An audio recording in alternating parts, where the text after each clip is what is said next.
Internally within the company, last year was just amazing.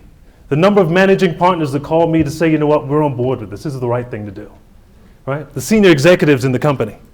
What you've been able to do with this small team, the dream team I'm calling them, has just been amazing. Mark Pfaff joined us on the call in September.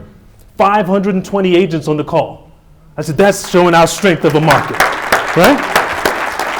He said, we never had 520 agents on a call, but you guys can do that. And he said then, what you guys have done over the last 4 years is something unlike we've done in agency, right? He said that you've picked one program and you've stuck with it. And it wasn't about making sales. This was about the right thing to do to empower a community. This is larger than life insurance. This is larger than New York Life. These are being agents of change. This is unlike what we have at the company. So think of this. This is the largest life insurance provider that's out there, saying what we're doing in the market is leading the way.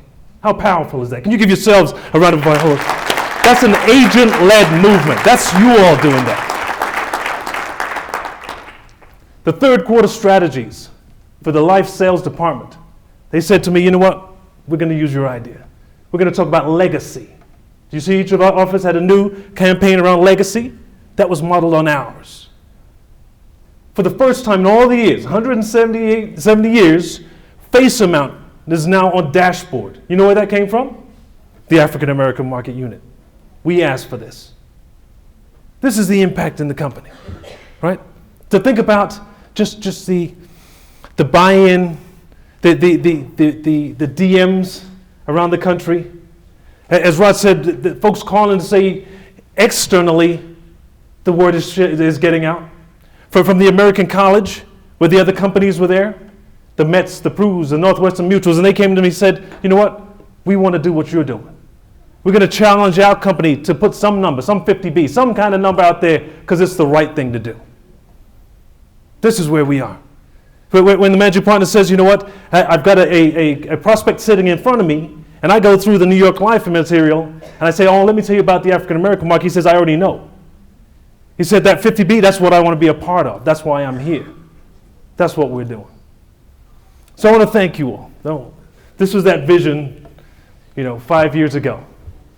This was an inkling, and so many said it wouldn't work, right? That there were many folks who said, Eugene, I'll tell you a bit about how I got here, but they're saying you're hinging your career, your corporate career, on this African American market. You're going to pigeonhole yourself here, right? Where do you go after this, right?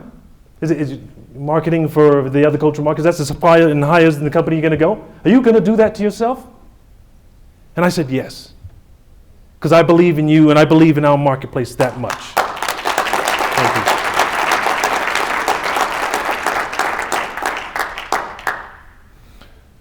Eric said, and I love Eric, about this year-end campaign. Can we drive to that countdown to 10 billion last year? Remember that? And I said, what kind of exciting city can we go to? And he says, South Beach, of course. He said Vegas, right? That's my guy. But the more I thought about it, I said, we got to do something more specific to us, more culturally specific, iconic. It's going to be Black History Month. How significant would it be for us to go to Birmingham, Alabama during Black History Month to say, here's what we're doing 50 years later. We're creating 50 billion.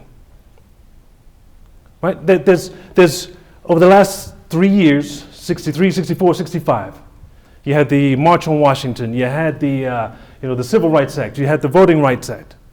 A lot of commemoration, a lot of appreciation for the past. Right? Holding up the role models that helped get us here. I said, but I didn't hear many people talk about what we're doing today. So I've looked at those major civil rights organizations in the Black community. I've looked at the Black colleges. I've looked at the media. What is anyone doing today to say this is how we're advancing the cause of our people today? Right? Because Martin Luther King had two directions he was going. One was the social and civic rights. But we knew at some point, It was the right thing to do to let everybody drink from the water fountain. You can't keep segregated schools forever. You can't make people sit on the back of the bus forever, right? So it was going to happen. But the most important part was this economic piece, right?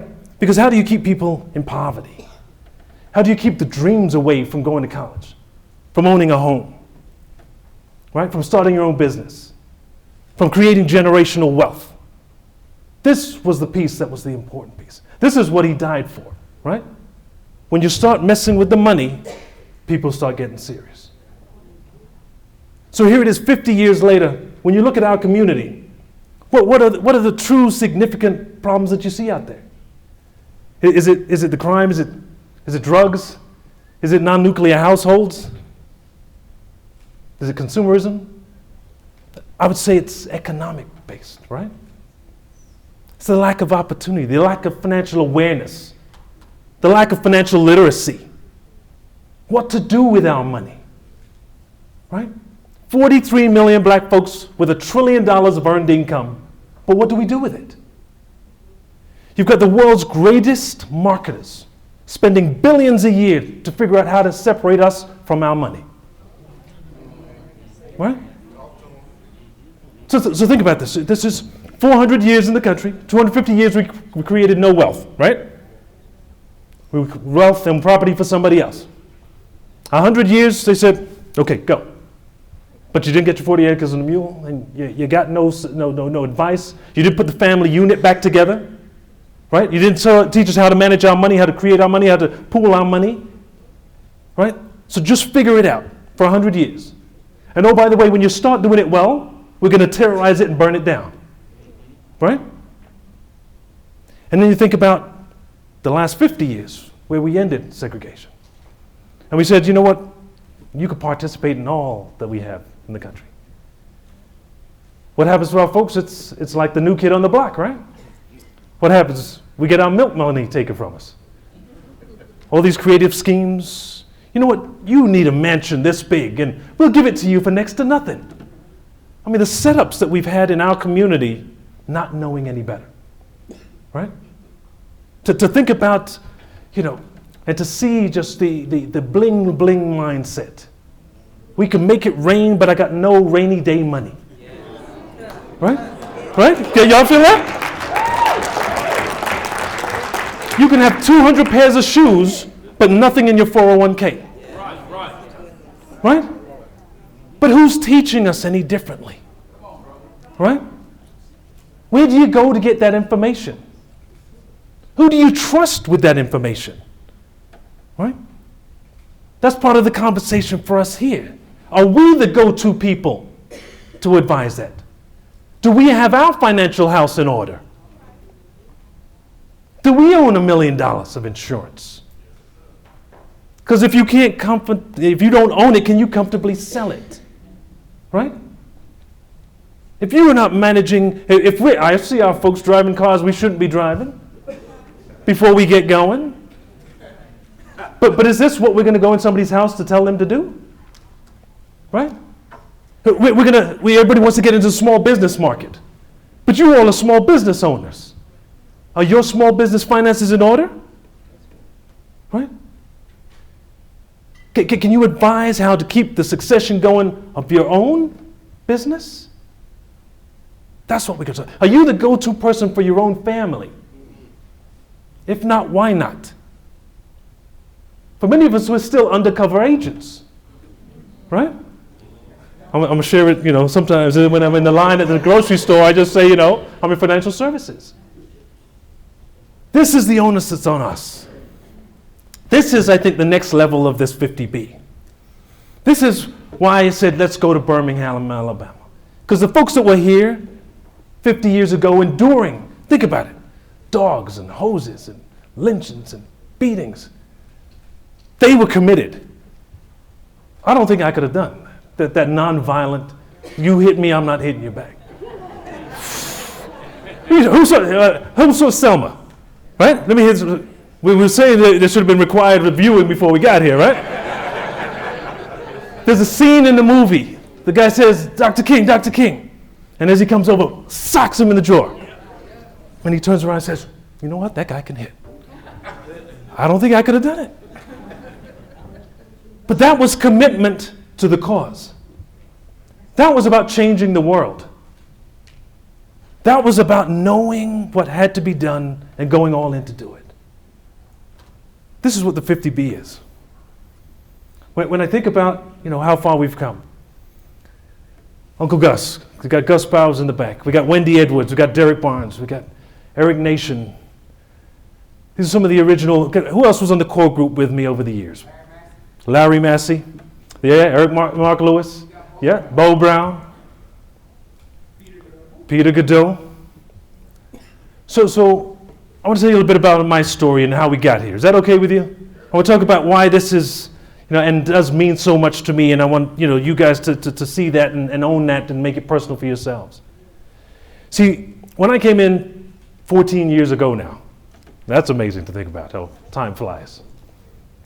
I joined New York Life after doing my MBA at NYU, Stern School of Business. It's one of the top business schools in the world.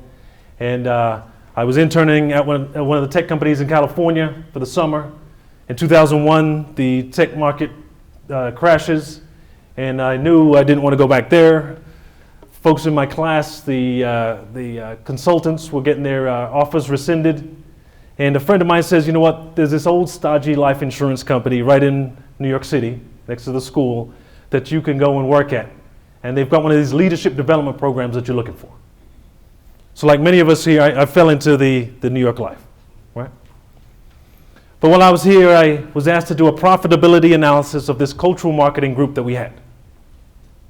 At the time, this was the Chinese, Vietnamese, Korean, Hispanic, and Indian markets.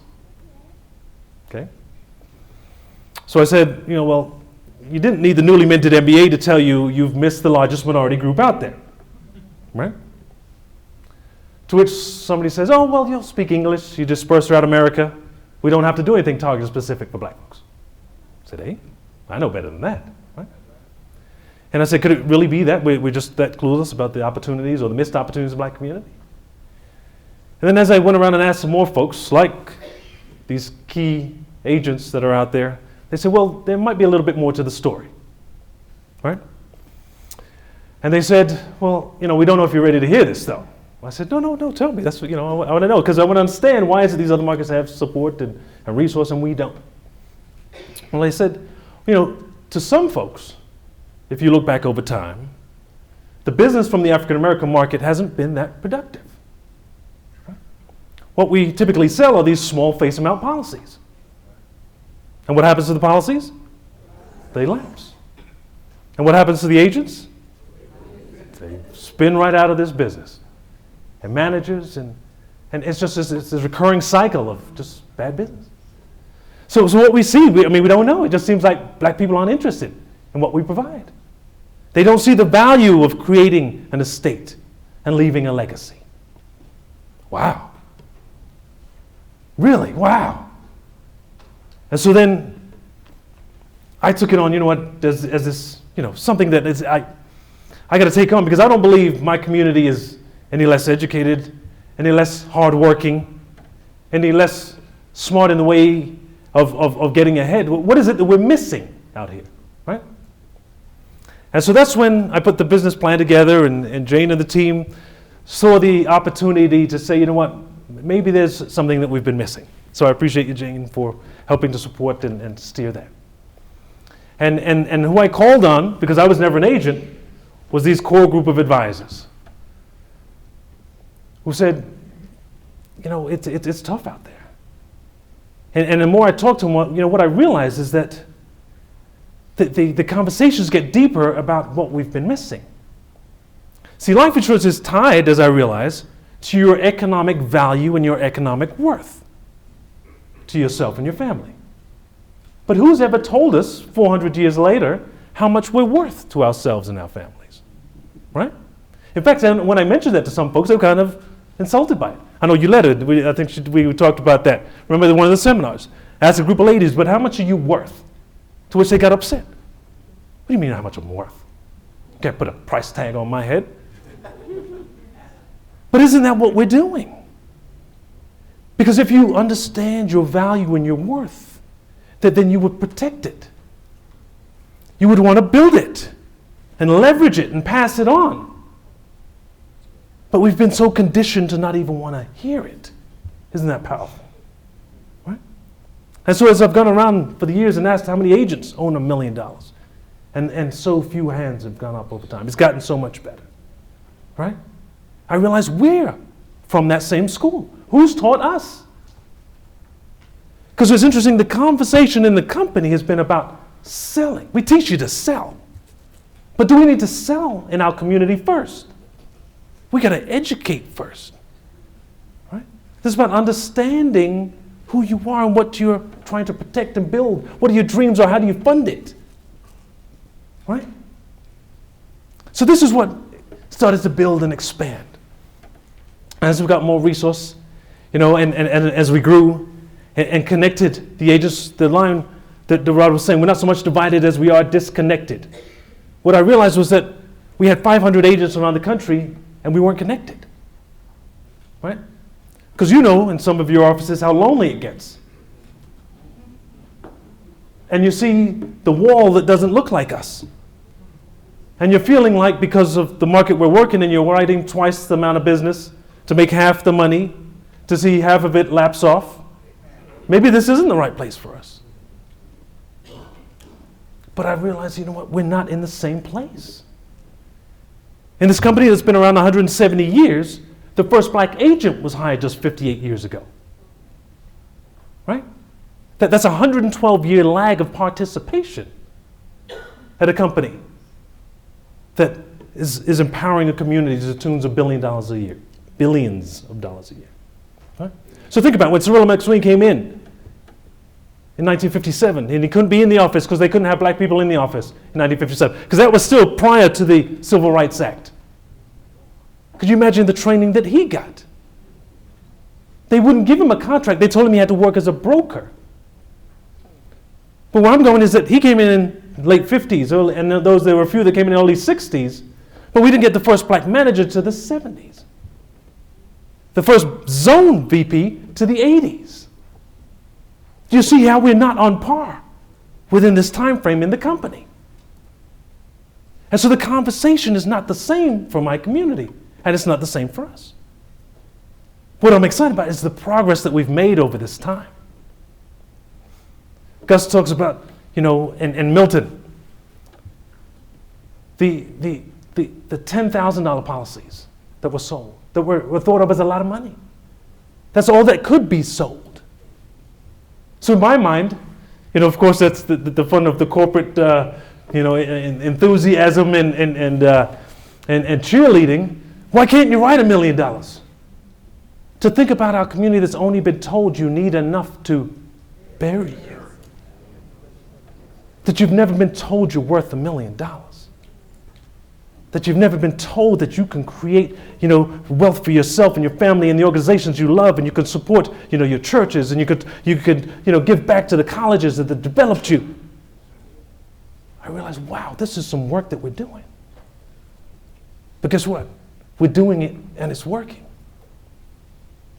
And I realized that I was in part the same as well. And I shared with Tony and the crew at the A. Philip Randolph Institute. Prior to me coming to New York Life, I'd never received inheritance in our family. Right? That I was a corrections officer in Miami for 4 years. And as on my paycheck, it said life insurance. I think they took out $3, $4 out of the weekly paycheck, and it was 1 times my salary, which was $36,500. If anybody had asked me, do I have life insurance, I would have said yes. But it was only after my years here did I realize that the other races, religions, and ethnic groups look at this tool very differently. The light bulb really went on after completing that rotational program that I was in, and I got promoted to an assistant vice president, and I got a letter in the interoffice mail that said, congratulations on your promotion. As an appointed officer of the company, we want to take out $2.5 million on your life to benefit the retirement fund of New York Life. Hey? Not you, not your family, nobody you know. And when you leave, it still continues, and we'll pay it for you. You don't have to worry about it. $2.5 million. You understand? Did the light bulb go on? I need to understand what we've been missing. So I said, wait, so those same folks I asked, Gus and the crew, said, help me understand this. Well, they said, well, this is corporate-owned life insurance. Right? Big companies, big banks, they insure key executives. You all do it. Key man policies for the businesses, right? We see you as a key executive, a key person in the company. I said, okay, I get that, insuring me, building retirement, all that. But where does this $2.5 million come from? To which they say, well, that's how much you're worth. How much do you think you're worth? I've never thought about how much I'm worth, right? Right? This was that, help me understand. Well, they said, well, now you're making $100,000 a year. And at 30 years old, we're going to expect you to be here another 25 years at least, right? So what's $100,000 a year for 2.5 years, for 25 years? $2.5 million. Don't you see if you don't make it home tomorrow, that's $2.5 million that your family won't get. That's without bonuses, raises, promotions, or anything else. That's just the current value of your future earnings. You all know this is human capital. But this is what we've got to teach our community because I didn't know. This is 2 years in the company before I knew. These are agents in the business for years that don't own this. This is what this is about. When we're going to create change in our community, right, we have to be able to share these messages. And I appreciate Survivor for coming as well. But Maggie Anderson, this is our conversation about the opportunity to change our community. So we were on the Good Morning Alabama this morning, talk about the town hall meeting tomorrow. So we've been on the media, and this is where this year is going. Talk about where we've come and where we're going. So this is about getting the media out, getting the promotions going. But the reason why I feel partnered with Maggie, this is a sister in the movement, because what we're talking about, what do we do with that $1 trillion of earned income? All right? Because when we start to realize the tools and the strategies to create wealth that we have, that like the Jewish community that I live next to in Brooklyn, they'll take out $1 million of insurance on the 2 oldest, the grandma and grandpa, and the 18 others in the family and make the payments on it. That my community has not been shown. That we're insuring children with custom whole life policies to $250,000 each. More than what we're putting on heads of households, we're putting on children in other neighborhoods, in other communities.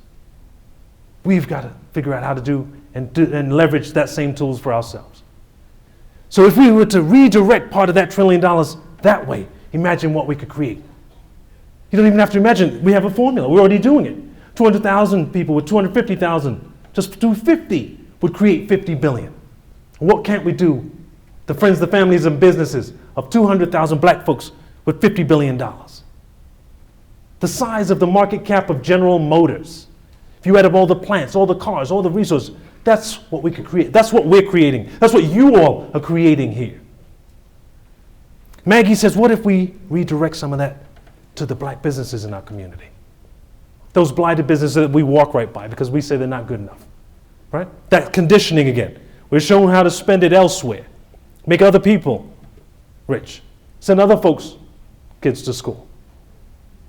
What if we were to increase, she says, from a study that they did, from 2% on average with what we spend in the black community up to 10%. That increased demand, that increased volume would create 1 million jobs for the black community. Because who would those small businesses hire? Predominantly black folks locally. And think about the role models that we would create from those successful black businesses, right? Think about the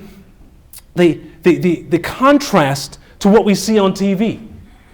These clowns, these buffoons, these minstrels, right? Showing their shorts, shaking everything they've got. This is what my children are looking at. I've got to change the station on the radio every 5 minutes because I don't want them to hear the story, right?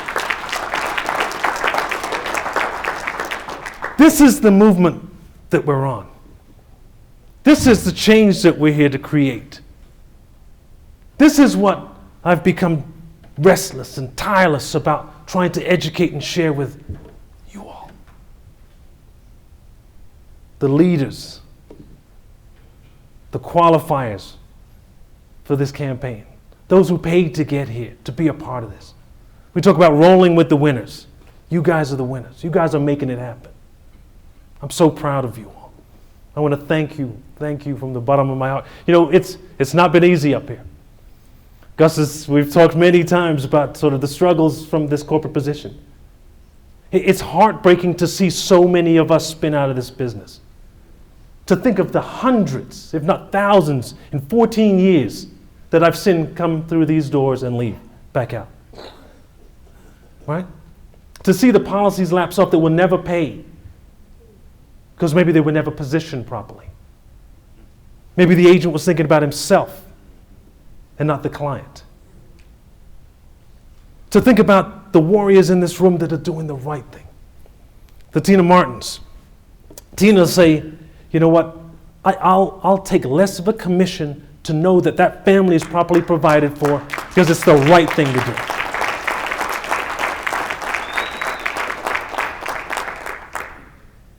The folks like Carl Burrell who says, you know, this is more than just a job to me. This is about me making and giving back and being a role model for the kids that in the city that I came from, St. Louis. This is what this, because I mean, this is what's happening in our times, right? When you think about the marches and the protests, you know, would life have been different if those kids had a college savings plan in place? The brother was selling the loose cigarettes on the street. If he had enough to buy the corner store and not be out on the street, would things have been differently? See, this is the conversation that I'm having. This is what I see, the vision of what we can create as change in our community. This is why we're here to tie our modern day movement back to the civil rights movement. See, Cyrilla McSween, he's our father, who's tied directly back to Birmingham, to Martin Luther King. He was the treasurer for Martin Luther King at the SCLC. Right? When he became the first black agent in the industry to break the color barrier. That's the legacy that we all have. This is our direct descendant to the movement. So you couple that with the economic movement, the economic opportunity, and then the teaching, the literacy about the responsibility of what we need to do with our money. That's what's on us. That's where this is going. To think about the change and the direction of what's to come. That's where I am now. Think about this. Folks are asking, so what happens when you hit 50 billion? I said, this was just a dream and a vision and a calling that came to me in New Orleans. Right? This was, I know some of you know the story. After Hurricane Katrina, we had our second market conference. So Cyrilla McSween came to our first market conference in Las Vegas, and he shared, and I asked him, what was it that we need to learn from your work? And he said, what he was trying to do in 1957 was help the black community to create estates for ourselves and to see the value of leaving a legacy. And he said, you, young brother, and your team are being handed the baton to carry that mission. So 2 years later, I said, let's take our next conference to New Orleans to give back after Hurricane Katrina. And as we were there, and we took an afternoon to do some community service work, a group of us went to Habitat for Humanity, and we were painting and putting up some of the buildings. How many of you were with me? All right, beautiful. A group went to a local park, and we were cleaning and painting. A group went to a food bank. And another group went to Drew Elementary School, this one here on the left. And as we cleaned up the teacher's lounge and fixed the play area in the back, what struck me that day was the kids kept looking out the window at us. And it was so obvious that at some point I had to ask, one of the girls at the window, well, what is it that you all keep looking at? Why? And she said, we've never seen black people come back to help us. I was like, wow. And as we had conversations, there were agents who said to me, as great as the work it is that we're doing here, You know, on the other side of the levee, New York Life agents are bringing checks from the cash value in their policies, a death claim for people who had passed away. Really creating change and opportunity to rebuild, to get out, whatever you want to do. So as great as it is that you're picking up trash and painting, what's the true impact that you're making here? So that's when it dawned on me. That's when I had the call. That's when I had the vision that, you know what we have in front of us is so much greater. That we have to mold and craft something that is really going to bring us up, to bring us forward, to really make a difference.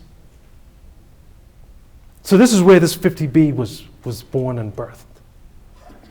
To think about what's missing in our community, not only the value and the worth for ourselves and our family, but a destination of where we're going. See, the thing about civil rights in the years and the movements before, if it was ending slavery, it was clear destination and end that we were looking at. When it was ending segregation, when it was the right to vote, when it was access to college and the likes, it was clear.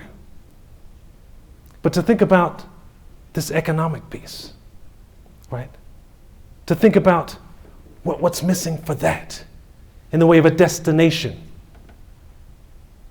You know, for many of us, we're doing better than others in our family. We're doing better than our parents and our parents' parents. So have we arrived? Is that all we have to do? There was an interesting conversation about this, that they were saying, should we be comparing to ourselves or to others in similar categories as us? Where I'm going with this is that the question was asked of Barack Obama. Do Sasha and Malia still need affirmative action? And they said, well, come on, this is not even a question that should be asked. You know, what a better question to be asked should be, do Sasha and Malia have the same opportunities and outlook and direction in life as George Bush's two daughters? And if not, why not? So likewise, the folks that you're talking to on the job, are they being compared to the other folks in their neighborhood or to other folks in their class? Right? Because when the kids come out of college and they see, you know what, we can start a business right away because I don't have any student loans. Or I can take off to go work in the Peace Corps. Or I can, start a business because grandma's going to give me some money as a startup capital. Or my parents gave me a down payment for my home. Some interesting conversations and reading I'm doing about inheritance being more than what comes when you die. There's gifts throughout life that other communities get as down payments for homes. Assistance with child care, right?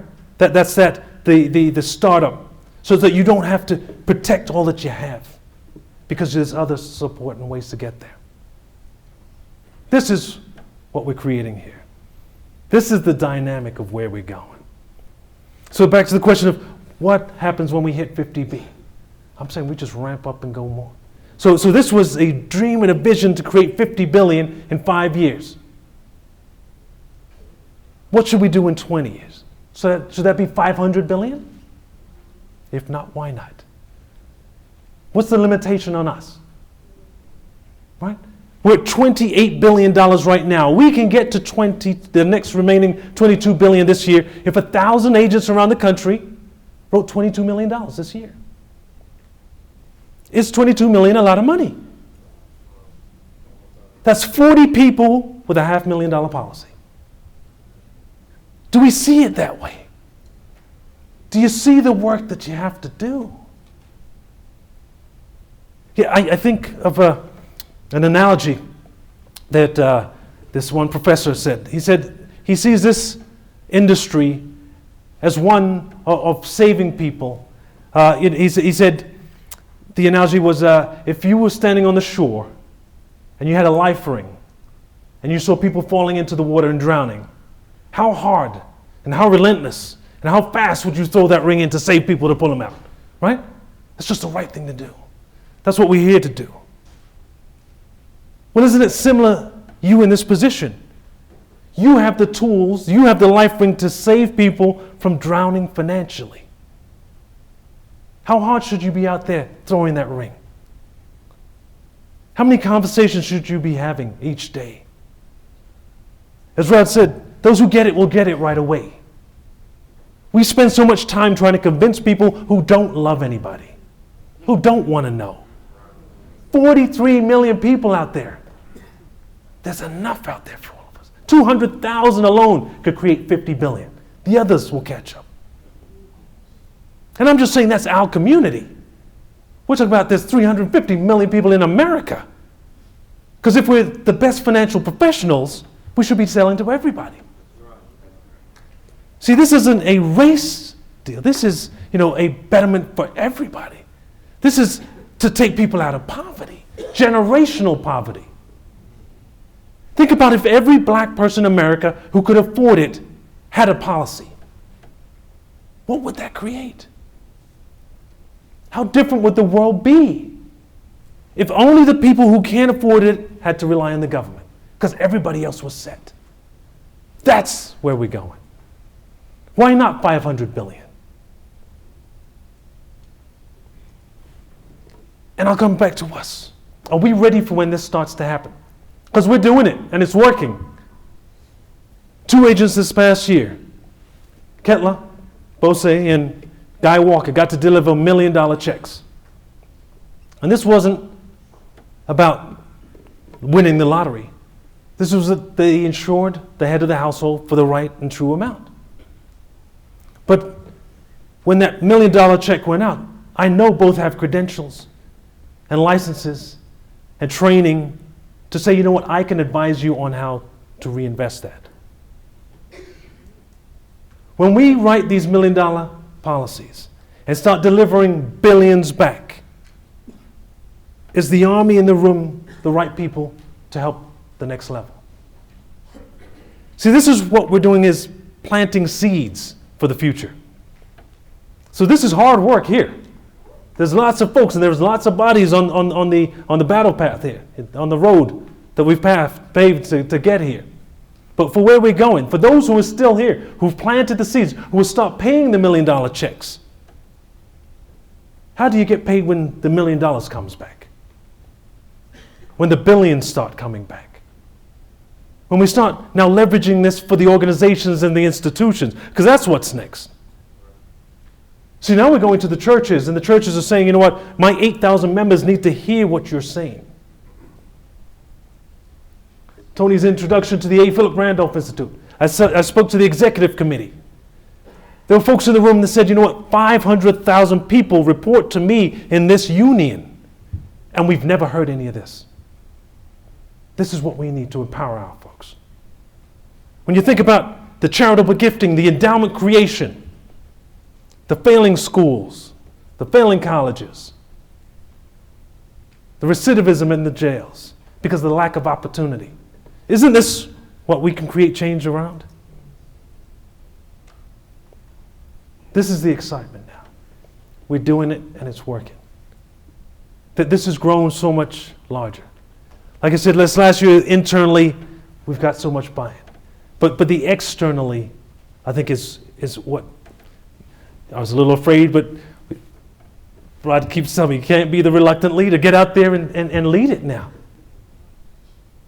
See, where I see this going, this is about us standing on the steps of 16th Street Baptist Church and taking this photo and leveraging this in the media to say, this is what we're doing 50 years later. This is national news. This is unlike anything else out there. This is about time to call Oprah to say this is what we're doing. This is time to start calling the White House to say to the folks, this is what we're doing to rebuild and revitalize neighborhoods. You understand? This is the movement. This is where we're going. This is how you're changing lives in our community. This is the difference that you will be remembered for, like those who sacrificed before. This is the baton that's been handed to us. This is the responsibility that we have as agents of change. Because as you start to change the hearts and minds, as they did in the past, what happened for them? Policy changed. And when you start changing hearts and minds, policies will get purchased because it's the right thing to do, and we're going to create change. This is it. This is the time. Our time to shine. I'm so inspired by all of you. It's funny with Mark Byron and Rod speaking earlier, I said, well, they've taken all my material. What I realized is that they're getting it. That this is being brought back out. This is internalized. We've got a movement going. This is the exciting times. We're making a difference. I'm so proud of what is coming and that we will lead the charge on.